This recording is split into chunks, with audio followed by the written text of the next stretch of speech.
যে শহরে বড়টা যে এরকম হাগে শহরে বাইরে কি লেট্রিন নাই? হ্যাঁ সরকারি তাক লেটিং দেই নাই কি বগর লেটিং থাকবো তার সরকারি তো লেটিং দেওয়া লাগবো তারা লেটিং রাখবো লেট্রিন নাই তাহলে ঘরেতে হাগো। কে গোসর আছে মেরে জাংলা আছে মেরে 5 বিঘে কি আছে মাটি আছে আর হাগবো আবার ডেইলি বলা যায় এটা করে গাছ ছিঁড়ে কি গাছ রে ফল গাছ আর ওটা যদি দিব তার না ছিরে কোম্পানি তো মাথা গরম। তো হবই তো ওই দেখো মজা মাটি লিখে দিন এটা বাল হারা কোম্পানি ডাইরেক্ট কই রাস্তা বন্ধ কর করবে তো সরকারি ইদের নাই রাস্তা দের নাই ভাগ্য সারা বারা করতে না হ্যাঁ একবার আরো ওই যে গুদুবের দা নদী মধ্যে গুদুবের দা আব্দুল্লাহ দা ঘরে ভাড়ি মেরে গুছো করে ওর যায় মুখ মতো করে গু সব মাথা তুলে বা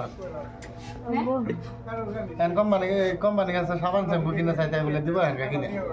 না সরবের বুঝি কোন